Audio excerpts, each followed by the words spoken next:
And they go through apparently all of them. I haven't seen the documentary myself, but the gist of it so far has to talk about how it's destroying everything. It's destroying society. This AI is simply enforcing it more and more and more, whether it be factual or not. And we see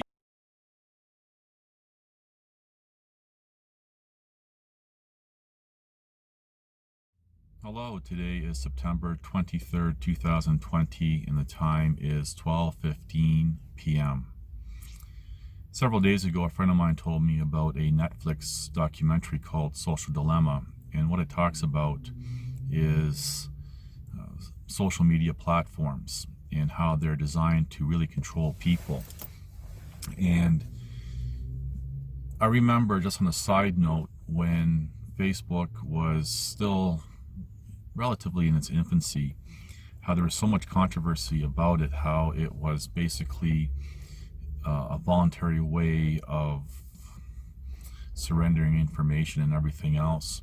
And I had it up, this is probably mid to late 2000s, and I had it up for, I don't know, for a handful of months, and I wanted to delete the entire account. And I remember one of the replies that I had from them was, they can't, it's illegal.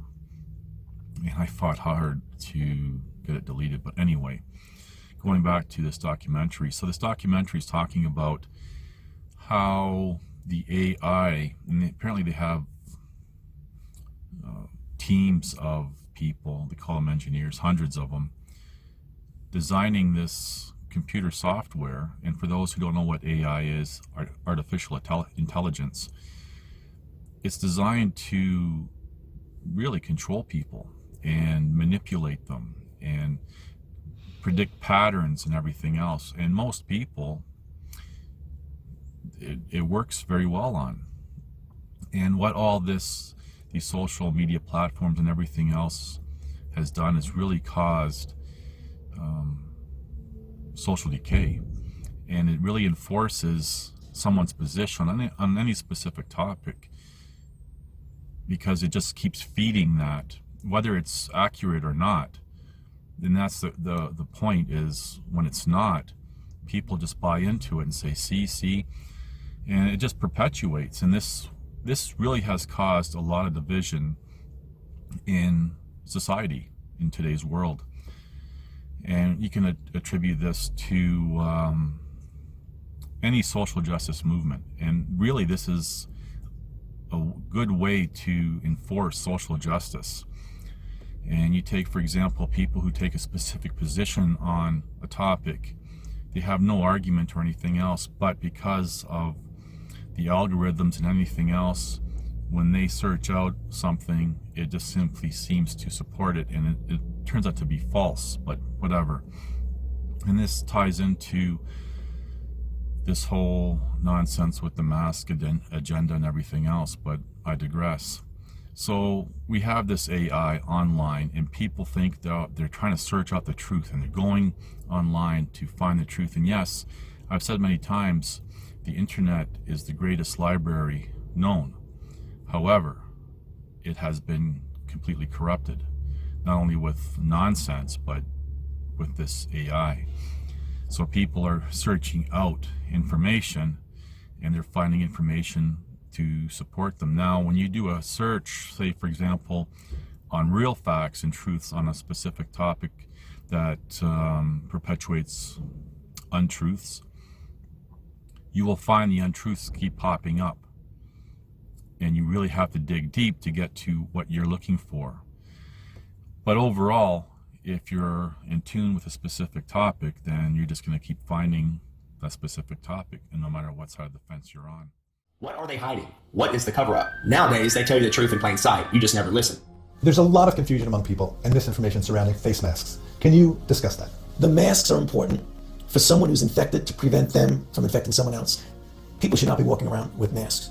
You're sure of it? Because people are listening really closely to this. People should not be walking. There's no reason to be walking around with a mask. Apparently nobody heard that, so hear this. Everybody should be wearing a mask when they're outside and should be trying to distance. I wear a mask when I'm outside all the time, particularly making sure that I don't remove it when I'm close to people. And, it doesn't bother me. And this rolls into end time prophecies, for example.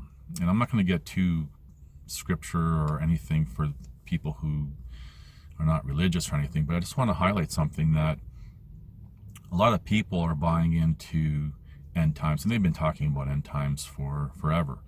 When end times is, nobody really knows, but I've highlighted a few patterns. For example, a 100-year pattern, 100-year cycle there seems to be with this mask thing and everything else, going all the way back to ancient times.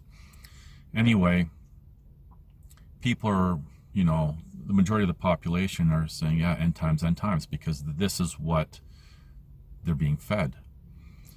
But people fail to understand that the ruling class, the controlling class, we'll call them, they're very much aware of what prophecies and any ancient writings are saying as well. And they're using this to really manipulate everyone and to promote fear or complacency or whatever it is for any particular character type of an individual. So they're using this to control people. So even the people who think, and I've said this many times, there are many layers to wake up to. And most people will wake up to one or even several things and still slumber in everything else. Regardless, everyone's being manipulated. And this ties into a previous video about everyone's being played. And that was my whole point. This ties into these alleged vaccines. And I'm not talking specifically about this nonsense with this current one and the current mask issue and everything else. But just imagine for a moment a vaccine or something, we'll call it a vaccine as a descriptive, that really cures death, because everyone's so paranoid now about dying and everything else. But imagine this thing not curing any illnesses or even the body, but it just prevents people from dying. And really a lot of people, when they're so scared of death, that they just want to live. And this ties into the natural instinct of survival. And I get that, but there's such a big paranoia about that. So you have this vaccine as a descriptive curing death, but doesn't cure the illness or any bodily injuries, for example. Imagine the physical torment. And we see, for example, in a biblical prophecy where people will be asking for death in the last days. And on top of that, can you imagine the psychological torment that's behind it all? And then this rolls into, people being gaslighted. The whole population's being gaslighted, and individuals are being gaslighted constantly on different things. And then we have accusations coming from all this. And whether the accusations are based on some sort of truth, or usually they're based on assumptions, and even more so, falsehoods. And where we see a big play in authoritative type of databases, for example, is when you look at the Canadian police database called CPIC. And in previous videos, whistleblowing and exposing corruption and everything else, I show articles, or a specific article from a member of Parliament.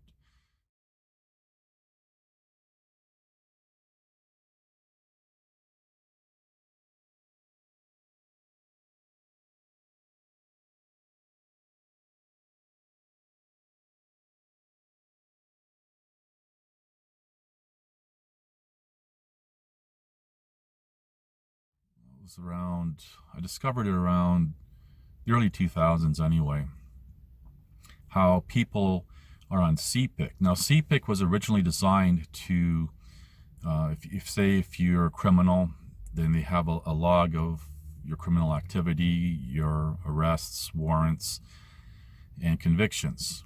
But CPIC has turned into a private social media that the majority of the population has no access to, and this is a big problem. And there's plenty, if you start searching this out, there's plenty of countless of cases of it being misused. But there's a lot of information on this that is inaccurate, false. And what's even more troubling is most people don't even realize that they're on it. They go to apply for a job, or they go to apply for, I don't know, say a visa, going to a different country, or their passport, gun license, whatever. It shows up, and then they don't understand, well, why they're being rejected. And they try to inquire, but they just, you're rejected.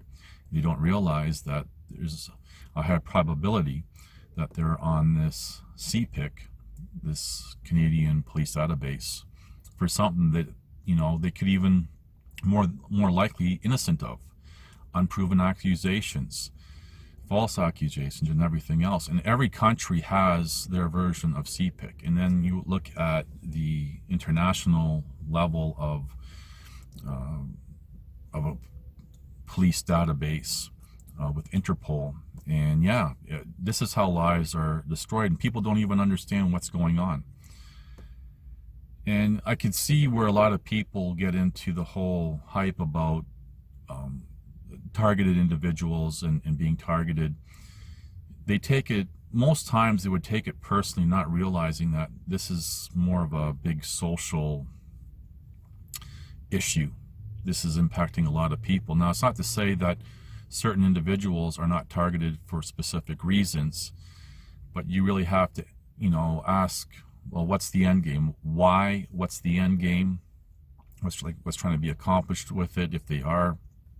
And a lot of people, again, this AI, when they're researching it and they start, hearing other people's stories, and they're being fed this information, they start to convince themselves, yes, this is me. Where, the rare exception of somebody being targeted is possible, but it reminds me of actually there was a comedian, Lewis Black, who did a little skit, like a little comedy part, talking about being on an airplane and reading about it was a medical magazine.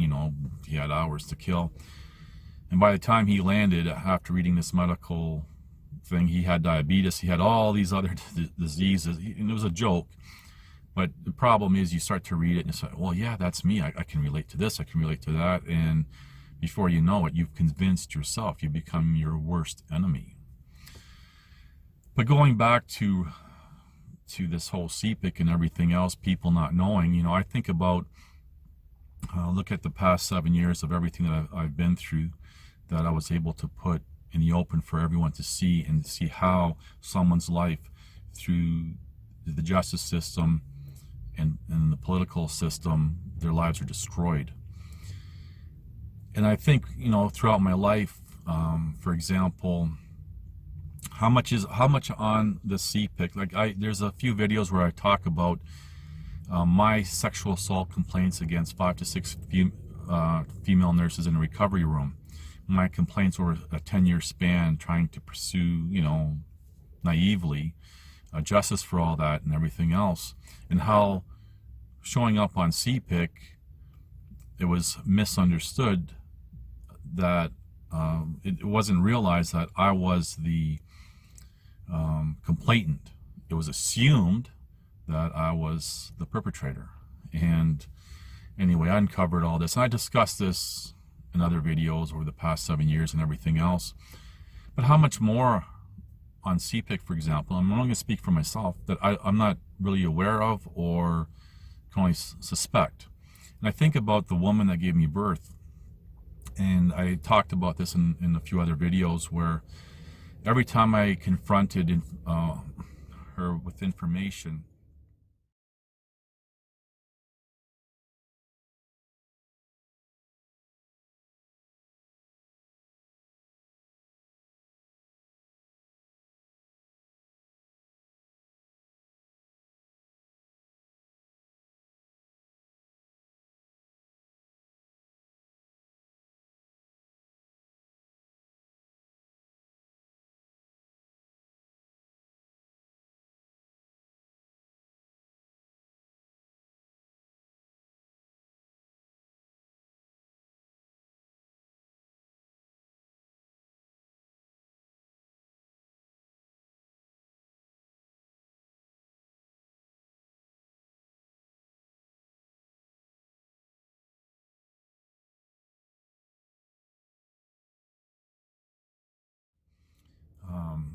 that she was tied to, negative information, trying to, for whatever reason, I'm just trying to think, I would access information through the freedom of information and confront her saying, well, this was you, and then denial. And I have a lot of evidence with regards to how destructive this individual has been in my life, especially when I was younger. Even when I had cut off all ties with this individual, it appears, like I mentioned in a few videos, where there was some sort of inheritance that I was in my name.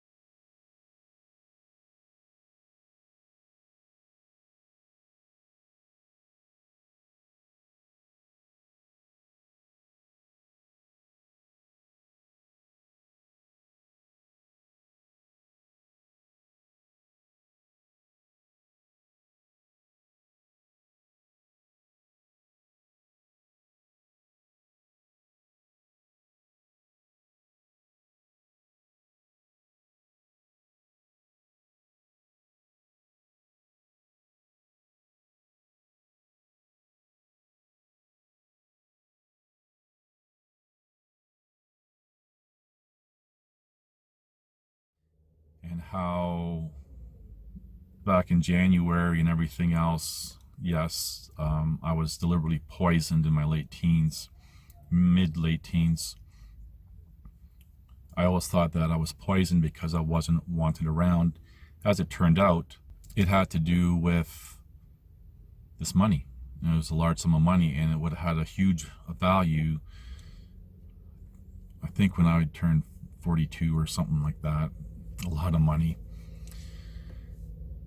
And in the end,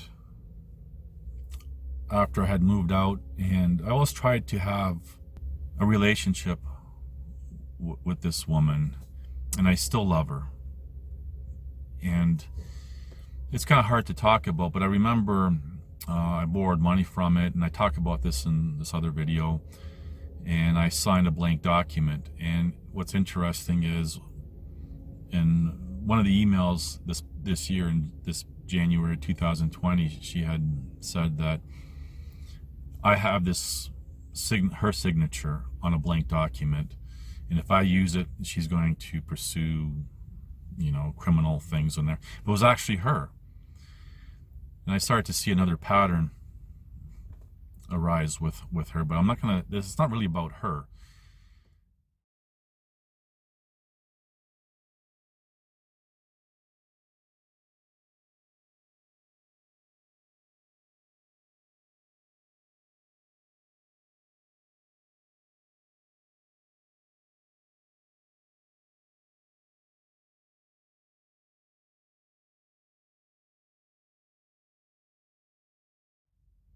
I just want to tie in here where she ended up telling me of a story where, after I had taken her out of my life, allegedly there was a ring or something of hers that was stolen through the house. It was a break-in apparently, or something. Somebody had kicked in a window or something. And the reason why I'm bringing this up is because somehow, this would have been, I think, 2001 or 2003. I can't remember when she said this happened. I guess my name was somehow brought into all this.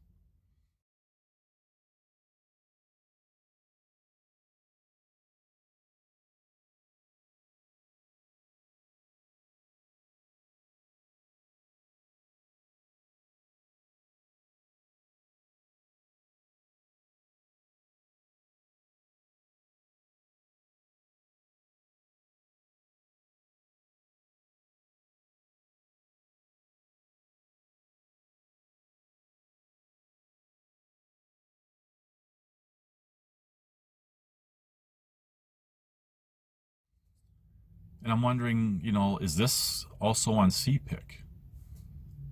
And I remember all the times when I would confront her with this information from Freedom of Information, and she would deny it, and then when I would prove it to her, she would, you know, I'm psychologically abusing her, and then, you know, call the, because I'd be at her place, she would call the police, and I'd already leave. Like, I wasn't there to cause problems. I was just there, you know, dealing with us human beings face to face. But anyway, that's a whole different topic. So my whole point with all this is how much more of this, not just for me, but for anyone, they're on some sort of police database and don't even realize it. Now, when you compound this with, for example, my doing videos on the mask nonsense and everything else, oh yeah, well, I'm in a database, and people can speculate, but I've actually seen how these databases work in one of my previous careers.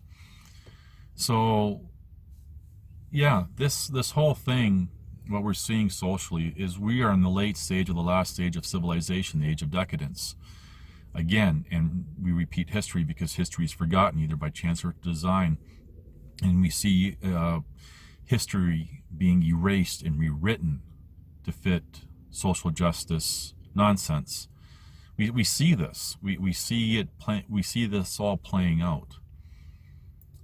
And these are the type of people that are in the ruling class, the controlling class.